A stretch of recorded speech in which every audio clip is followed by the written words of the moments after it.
Niat gadis itu tidak sampai pada anak laki-laki itu, dan sikap kasar anak laki-laki itu tidak berubah. Baik wanita kantor maupun wanita tua itu tidak bisa berkata apa-apa dan berdiri di sana sambil tersenyum pahit. Tapi gadis yang berdiri pada anak itu tidak hancur. Semua orang, tolong dengarkan aku setidaknya, ada yang bisa memberi tempat duduk untuk wanita tua itu. Tolong, siapa saja. Bagaimana bisa begitu banyak belas kasihan, keberanian, dan tekad dalam beberapa kata itu. Sangat jarang melihat niat tulus semacam itu. Dengan ucapannya, gadis itu mungkin tampak jengkel. Tapi dia serius menarik penumpang tanpa rasa takut. Aku tidak berada di kursi prioritas, tapi aku duduk di dekat wanita tua itu. Dengan mengangkat tangan dan berkata, silahkan, situasi ini akan diselesaikan. Orang tua juga akan tenang. Seperti orang lain di dalam bus, aku tidak bergerak. Tidak ada yang merasa perlu untuk bergerak. Sikap dan perilaku anak laki-laki itu berhasil menangkap beberapa penumpang dan mereka meyakinkan diri mereka bahwa anak itu benar. Tentu saja, orang tua adalah penyumbang dan pendukung Jepang yang tak dapat disangkal pentingnya. Tapi kami, pemuda, adalah sumber daya manusia penting yang akan mendukung Jepang mulai sekarang. Selain itu, karena populasi umum secara bertahap menua, nilai kita juga meningkat. Jadi, jika kau membandingkan pemuda dan orang tua, jelaslah yang mana yang lebih penting sekarang. Nah, ini juga argumen yang sempurna, bukan begitu? Entah bagaimana, aku mulai bertanya-tanya apa yang akan dilakukan orang lain. Melihat sekeliling, orang berpura-pura tidak memperhatikan atau terlihat ragu. Tapi gadis yang duduk di sampingku sama sekali berbeda. Di antara kebingungan itu, dia benar-benar tanpa ekspresi. Saat aku menatapnya tanpa sengaja karena keanehannya, mata kita bertemu sesaat. Aku tahu bahwa kita memiliki pemikiran yang sama. Tak satu pun dari kami mempertimbangkan untuk menyerahkan kursi kami untuk wanita tua itu. Oh, ini dia. Segera setelah gadis itu mengajukan banding, seorang wanita berdiri. Dia melepaskan kursinya, tidak mampu menahan rasa bersalahnya. Terima kasih. Saat gadis itu menundukkan kepala dengan senyuman penuh, dia mendorong kerumunan dan membimbing wanita tua itu ke tempat duduk. Dia berterima kasih pada gadis itu berulang-ulang, lalu duduk di kursinya. Sambil memperhatikan wanita tua dan gadis itu, aku melipat tangan dan memejamkan mata. Bus segera sampai di tempat tujuan, dan berhenti di sekolah. Saat turun dari bus, ada sebuah gerbang yang terbuat dari batu alam yang menungguku. Semua anak laki-laki dan perempuan berseragam turun dari bus dan melewati gerbang. SMA Koudo Ikusei. Sebuah sekolah yang dibuat oleh pemerintah Jepang yang bertujuan untuk membina kaum muda untuk mendukung masa depan. Ini adalah tempat yang akan aku ikuti mulai hari ini. Berhenti, tarik napas dalam-dalam. Oke, mari kita pergi. Tunggu sebentar. Ketika aku mencoba mengambil langkah pertamaku, aku langsung berhenti saat seseorang mencoba berbicara denganku. Aku dihentikan oleh gadis yang duduk di sebelahku di dalam bus. Kau pernah melihatku beberapa waktu yang lalu. Mengapa? Katanya dengan tegas. Maaf, aku sedikit tertarik, apapun alasannya, kau tidak punya pikiran untuk menyerahkan kursimu kepada wanita tua itu, bukan? Ya, aku tidak mau melepaskan kursiku, ada apa dengan itu? Tidak, hanya saja aku memikirkan hal yang sama, aku juga tidak berniat melepaskan tempat dudukku, aku suka tidak berada dalam masalah, aku tidak suka khawatir dengan hal-hal seperti itu. Ketika dia mengatakan, aku suka tidak berada dalam masalah, dia menggunakan sebuah idiom yang mirip dengan, membiarkan anjing berpura-pura tidur. Tetaplah berada di luar masalah. Jangan bandingkan aku denganmu, aku tidak melepaskan kursiku karena aku tidak merasa menyerah untuk menyerahkannya kepada seorang wanita tua. Bukankah itu lebih buruk dari sekadar menghindari masalah? Aku tidak tahu, aku hanya bertindak berdasarkan keyakinanku sendiri, berbeda dengan orang-orang yang menghindari hal-hal yang menyusahkan sepertimu, aku tidak ingin menghabiskan waktu dengan orang-orang sepertimu. Petik 2. Aku merasakan hal yang sama. Aku hanya ingin memberikan pendapatku, tapi aku tidak benar-benar ingin bicara bolak-balik. Kami berdua sengaja mendesah dan mulai berjalan ke arah yang sama. Aku tidak suka dengan upacara masuk. Banyak tahun pertama berpikir dengan cara yang sama. Kepala sekolah dan para siswa saling mengucapkan terima kasih, terlalu banyak berdiri, dan ini adalah rasa sakit di pantat karena ada banyak hal yang merepotkan. Tapi bukan itu yang ingin aku katakan. Upacara masuk sekolah dasar, menengah, dan tinggi menandai dimulainya satu ujian besar bagi siswa. Untuk beberapa hari pertama setelah upacara masuk, siswa harus berteman untuk menikmati sisa kehidupan sekolah mereka. Jika seseorang gagal dalam tugas ini, dikatakan bahwa 3 tahun yang menyedihkan menanti mereka. Mengikuti prinsipku untuk menghindari masalah, aku pikir akan lebih baik untuk membuat beberapa teman dan membangun hubungan manusia yang layak. Sehari sebelumnya, aku mencoba berlatih berteman karena belum berpengalaman. Skenario pertama meledak di dalam kelas dan kemudian berbicara dengan penuh semangat. Skenario kedua diam-diam mengeluarkan sebuah catatan dengan alamat emailku di sana. Kemudian menjadi teman setelahnya. Dalam kasusku, aku harus berlatih karena ini adalah lingkungan yang sama sekali berbeda daripada yang telah aku pakai seumur hidupku. Aku benar-benar sendirian. Aku memasuki medan pertempuran sengit sendirian. Menghadap kelas, aku berjalan ke kursi dengan papan namaku di atasnya.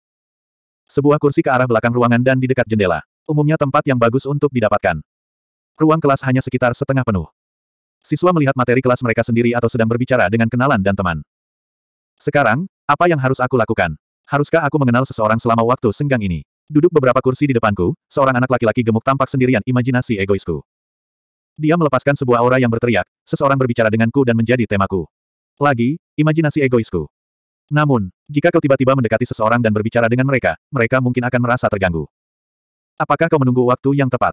Tidak, pada saat itu, dia mungkin akan dikelilingi oleh musuh, dan ada kemungkinan besar aku akan menjadi tanpa teman. Seperti yang aku harapkan, aku harus berbicara. Tunggu, tunggu, jangan tergesa-gesa. Jika aku sembarangan melompat masuk dan berbicara dengan siswa yang tidak dikenal, aku mungkin akan dipukuli oleh orang lain. Ini tidak ada gunanya, spiral negatif. Pada akhirnya, aku tidak bisa berbicara dengan siapapun, dan seiring berjalannya waktu, aku akan segera ditinggalkan sendirian. Apakah dia masih sendiri? Apakah aku mendengar tawa? Aku harus mendengar sesuatu. Aku berpikir apa itu teman? Dari mana asal teman? Apakah orang menjadi teman setelah mereka makan satu sama lain? Atau apakah kau menjadi teman setelah pergi ke kamar mandi bersama? Semakin aku memikirkannya, semakin aku tidak memahaminya. Apakah itu sesuatu yang dalam? Aku harus memikirkannya lagi. Mencoba membuat teman baru benar-benar merepotkan dan melelahkan. Pertama, haruskah aku mencoba berteman seperti ini? Selanjutnya, bukankah persahabatan terbentuk secara alami dari waktu ke waktu? Pikiranku berantakan total seperti festival musim panas yang kacau. Sementara pikiran aku masih kabur dan bingung, kelas dengan cepat terisi saat siswa lain yang masuk ke kelas. Oh ya, aku tidak punya pilihan selain mencoba. Setelah perjuangan internal yang panjang, aku mulai bangkit dari tempat dudukku. Namun, ketika aku bangun, aku melihat bahwa anak laki-laki gemuk yang memakai kacamata sedang berbicara dengan teman sekelas lain. Dengan senyuman yang pahit, kusadari tidak ada persahabatan yang harus dibuat di sini. Bagus untukmu, kacamata kun. Kau membuat teman pertamamu. Kau, yang sebelumnya. Merasa bingung, aku melakukan pencarian jiwa yang serius. Tanpa disengaja, aku mendesah dalam-dalam dari dasar paru-paruku. Kehidupan SMA ku nampak sangat suram. Aku melihat bahwa kelas hampir penuh, dan kemudian aku mendengar seseorang meletakkan tas mereka di kursi di sebelahku. Itu adalah desahan yang berat, meski semester sekolah belum dimulai. Aku merasa ingin mendesah setelah bertemu lagi denganmu. Orang yang duduk di sebelahku adalah gadis yang aku ajak berdebat setelah turun dari bus. Petik 2 titik titik titik. Jadi kita di kelas yang sama, iya. Lagi pula, hanya ada 4 kelas tahun pertama. Ini tidak seperti probabilistik, tidak mungkin kita ditempatkan di kelas yang sama. Aku Ayano Kouji Kiyotaka. Senang bertemu denganmu. Pengenalan diri tiba-tiba. Bahkan jika kau menyebutnya mendadak, ini adalah saat kedua kita berbicara satu sama lain. Bukankah pengenalan itu baik? Bagaimanapun, aku sebelumnya tidak memiliki cara untuk memperkenalkan diri kepada siapapun. Bahkan untuk gadis nakal ini. Meski, untuk bisa mengenal kelas ini, aku paling sedikit ingin mempelajari nama sebelahku. Apa kau keberatan jika aku menolak ucapanmu? Kurasa akan canggung jika kita tidak saling mengenal nama masing-masing, meski kita duduk berdampingan. Aku pikir akan baik-baik saja. Setelah melirik ke arahku, dia meletakkan tasnya di atas meja. Sepertinya dia bahkan tidak akan memberitahuku namanya. Gadis itu tidak menunjukkan minat pada sisa kelas, dan duduk di kursinya seperti model. Apa temanmu di kelas lain atau kau datang ke sekolah menengah ini sendirian? Kau penasaran, bukan? Kau seharusnya tidak berbicara denganku karena kau sama sekali tidak akan menganggapnya menarik. Jika aku mengganggumu, katakan saja aku untuk tutup mulut. Kupikir pembicaraan itu selesai, tapi setelah tiba-tiba berubah hati, dia menghela napas dan menatapku. Namaku Horikita Susune. Aku tidak berharap bisa menerima jawaban, tapi dia. Tidak, Horikita, mengenalkan dirinya. Untuk pertama kalinya aku melihat wajahnya. Titik titik titik. Wow, dia imut. Maksudku, dia cantik. Meskipun dia berada di kelas yang sama, dia mungkin bisa lulus sebagai siswa kelas 2 atau ketiga. Dia tampak seperti wanita dewasa. Biarkan aku memulai dengan mengatakan sedikit tentang diriku. Aku tidak memiliki hobi tertentu, tapi aku memiliki ketertarikan pada segalanya. Aku tidak punya banyak teman, tapi aku pikir akan lebih baik untuk memiliki beberapa teman. Itulah tipe orang sepertiku.